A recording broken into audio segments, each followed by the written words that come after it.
Voilà, nous allons continuer notre étude, en fin de compte, sur un autre angle de l'amour de Dieu. J'ai intitulé ce message « L'amour de Dieu », où c'est marqué « vous soutient », mais nous relève quand tout est brisé. Je pensais à cet amour-là parce qu'il y a un texte qui est un psaume, c'est le psaume 147 et le verset 3 qui dit, on le connaît bien, « Il guérit ceux qui ont le cœur brisé ». Et ce soir, par rapport à ce verset, j'ai choisi une histoire biblique, c'est David, le roi David, qui est à Ziklag. Parce que c'est une situation, on la connaît, cette période de la vie de David, où tout est brisé. Humainement, pour cet homme, tout est perdu. Et c'est quand même là où Dieu va relever David, qui pleure, on va le voir, il le dit même jusqu'à ne plus avoir de larmes. C'est simple, fort, pertinent, je crois, pour une réunion de prière comme la nôtre. Parce que dans notre vie, les uns et les autres, je me prêche à moi-même, il y a des moments où la vie ressemble un petit peu comme si on prenait une pièce, on la laissait tomber, puis que tout se brise et tout est en 1000 morceaux. On regarde autour de nous et puis on se dit, mais dans cette situation, comment je vais faire pour remettre tout ça en ordre ? Peut-être que c'est un problème qu'on peut avoir chez nous, dans notre maison. On ne dit pas toujours tout, hein. Peut-être que ça peut être une blessure qui est là dans notre cœur. Peut-être qu'on fait des efforts et puis on a l'impression qu'il n'y a absolument rien qui change. Peut-être, et c'est souvent le cas, que nous avons, vous et moi, pleuré en silence, sans jamais en parler à personne. Mais la Bible le dit, il guérit ceux qui ont le cœur brisé. Et cette promesse, elle est pour chacun d'entre nous. C'est pour des jeunes, c'est pour des adultes, c'est pour des familles. C'est une promesse pour ceux qui n'en peuvent plus. Et surtout pour ceux qui sourient en public, mais qui sont effondrés quand ils rentrent chez eux. Et donc, dans la Bible, il y a un homme qui a vécu ce genre de moment. C'est David, à Ziklag.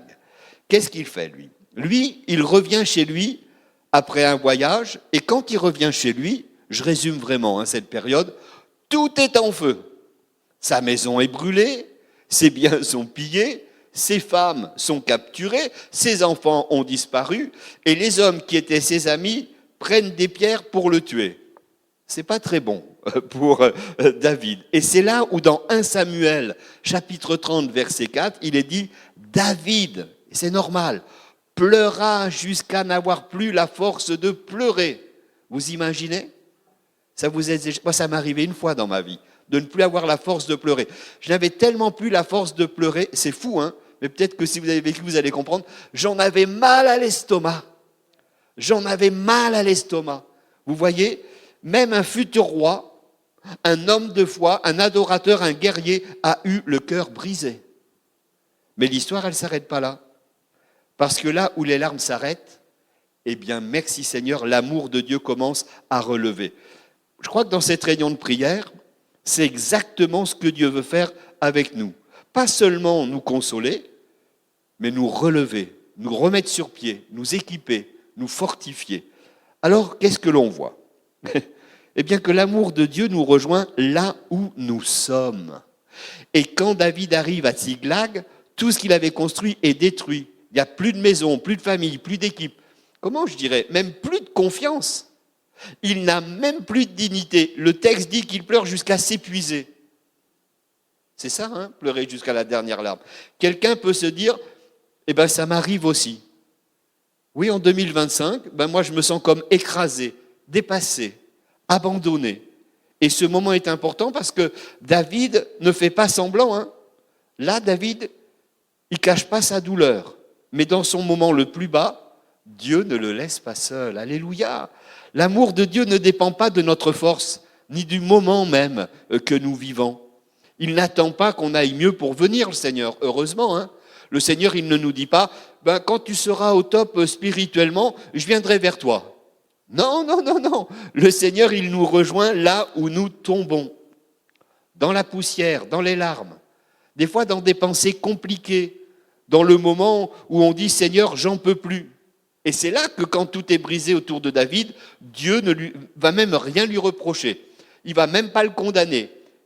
Il n'y aura même pas d'accusation. Au contraire, David, quand je regarde le texte, va chercher une force qu'il n'a plus dans le Seigneur. C'est ça la réunion de prière. Ce que nous ne pouvons plus par nous-mêmes, nous prenons le relais par le Seigneur. La Bible dit dans 1 Samuel 36, David se fortifia en l'Éternel, son Dieu. C'est important pour nous ce soir, ça. Ça veut dire que quand David avait tout perdu, Dieu était toujours là. Quand David n'avait plus de plan, Dieu, il en avait encore pour lui. Merci Seigneur.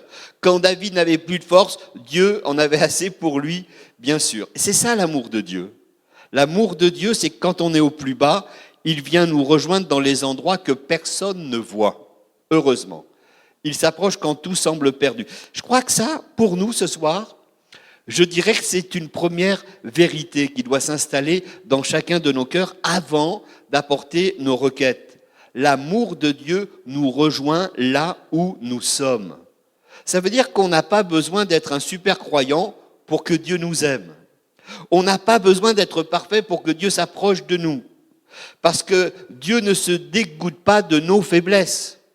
Le Seigneur, il ne fuit pas devant nos larmes. Mais quand on a du mal à prier, son amour va nous soutenir. C'est son amour qui va rester là. Et je crois qu'il faut qu'on comprenne une chose. Être brisé, c'est une chose. Mais être brisé n'annule pas la présence de Dieu. Des fois, on se trompe. Et être fatigué non plus, ça n'annule pas l'amour de Dieu. Être dépassé par un événement, ça n'annule pas non plus l'amour de Dieu. L'amour de Dieu ne nous demande jamais rien pour commencer. Mais par contre, l'amour de Dieu, c'est lui qui va prendre l'initiative. C'est toujours lui qui est venu en premier pour l'humanité, mais aussi pour nous. Alors ce soir, pendant la prière, je vais dire quelque chose de terrible, mais même si tu ne sens rien, même si tu n'es pas stable, même si tu ne comprends pas tout, l'amour de Dieu sera toujours en train de te rejoindre. Il est proche de notre problème, le Seigneur. Et puis dans cette situation, ça paraît fou, mais heureusement qu'il y a ça, l'amour de Dieu pour David va lui donner une nouvelle direction. Parce qu'une fois que Dieu rejoint David, il ne le laisse pas simplement pleurer. L'amour de Dieu, c'est pas seulement émotionnel, c'est stratégique. Je m'explique. Parce que David demande au Seigneur, dans 1 Samuel 38, « Dois-je poursuivre cette troupe, ceux qui ont tout massacré chez moi ?» Et Dieu répond, « Poursuis, car tu atteindras et tu sauveras tout. » C'est très important, parce que là où il n'y avait que de la fumée, des ruines, des cris, Dieu va lui donner un plan.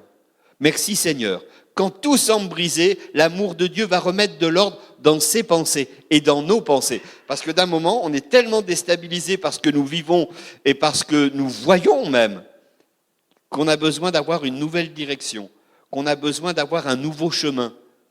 Et c'est le Seigneur qui nous fait comprendre que l'histoire, elle n'est pas terminée. Quelqu'un peut penser, moi je suis perdu.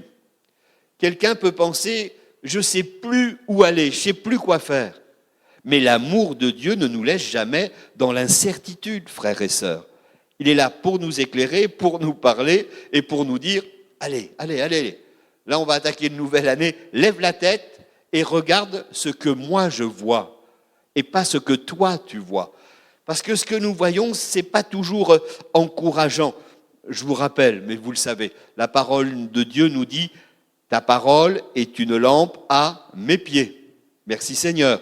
Même quand tout semble sombre, Dieu va nous éclairer. Alors, il faut y aller à son rythme. J'allais dire un pas à la fois. David va passer du désespoir à la clarté. Pourquoi ? Parce qu'il a posé une question simple à Dieu et que Dieu lui a répondu. Quand Dieu nous donne une direction, c'est jamais flou. Vous savez, il dit va, il dit continue, il dit va récupérer ce que tu as perdu. Et dans nos épreuves, l'amour de Dieu ne peut pas être silencieux, parce que cet amour, il va nous redonner du sens. Et je crois aussi que pendant cette réunion de prière, nous devons nous attendre à une direction très simple, mais puissante. Peut-être que Dieu va te dire pardonne. Peut-être que le Seigneur va te dire, dans ce moment, reprends courage. Peut-être que pour quelqu'un, reviens à moi. Peut-être c'est arrête d'accuser. Peut-être que ça sera avance. Qu'est-ce que soit ce que le Seigneur va mettre sur notre cœur, je trouve que le plus important, c'est que Dieu ne laisse jamais ses enfants sans indication. Jamais. L'amour de Dieu nous restaure au-delà de ce que nous avons perdu. On le voit dans l'histoire de David. David, il a tout perdu, il prend ce temps avec le Seigneur, et David va suivre la direction de Dieu. Dieu lui dit, ils sont partis par là, faut y aller. Alors lui, il poursuit les ennemis. Mais là où l'histoire, pour moi, devient encore plus forte, c'est que David, il va tout récupérer, absolument tout. Rien n'est perdu. Relisez, parce qu'on n'a pas trop le temps, mais 1 Samuel au chapitre 30, versets 18 à 25. C'est ce que l'amour de Dieu fait dans la difficulté. Le Seigneur ne se contente pas de nous rejoindre, de nous diriger, mais il va aussi nous restaurer. Parce que pour moi, restaurer, dans des moments comme on va vivre, c'est pas seulement réparer.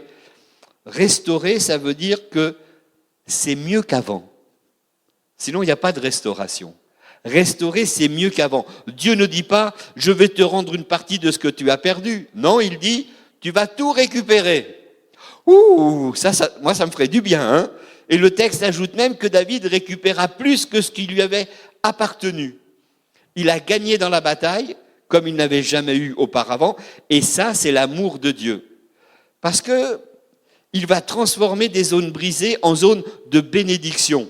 Et c'est ça qu'on va voir, c'est ça le miraculeux quand on est ensemble et qu'on apporte d'une même voix nos requêtes au Seigneur. Je crois qu'il faut que nous puissions tous le comprendre ce soir.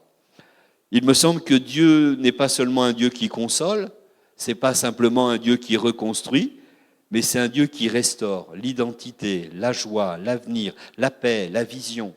Il est ainsi, notre Seigneur, un Dieu qui change les pleurs en victoire. Alors quand David repart de Zligal, sa famille, elle est restaurée, ses biens sont restaurés, son honneur est restauré, et même son leadership est restauré. Vous savez, quand on passe de l'affliction à la victoire, c'est l'amour de Dieu, parce que l'amour de Dieu ne nous emmène jamais à repartir à zéro. L'amour de Dieu, ce soir, il peut nous projeter de l'avant. Moi, j'ai besoin, pas de vision nouvelle, parce que la vision de Dieu, je la connais pour ma vie, et je pense que vous la connaissez aussi pour la vôtre, mais il doit nous relever d'une manière encore plus forte. Il doit nous restaurer d'une manière encore plus profonde. Et puis, il va reconstruire avec nous, avec des hauteurs que peut-être on n'a jamais connues. Alors, je crois qu'il est important de se rappeler que Dieu nous relève même quand tout semble brisé. Et ça, toujours par la même chose, par sa grâce et par son amour. Alléluia. Il l'a fait pour David, il va le faire pour nous. Nous, on voit ça en 20 minutes. David, ça a pris des semaines et des mois. Mais je crois que si ce texte est encore là dans la parole de Dieu, c'est pour nous donner son enseignement. Il guérit ceux qui ont le cœur brisé. Et des choses qui nous blessent, qui sont brisées, vous les connaissez, les vôtres. Moi, je connais mes faiblesses et mes brisures, j'allais dire, mais Dieu est là et il va restaurer. Parce que quand on crie à lui, je ne sais pas si on va crier jusqu'à plus avoir de larmes ce soir. Je ne vous le souhaite pas parce que c'est une période difficile quand on fait ça. Mais Dieu répond et Dieu nous a jamais laissés. On est au plus bas, mais Dieu nous relève comme il l'a fait pour cet homme David.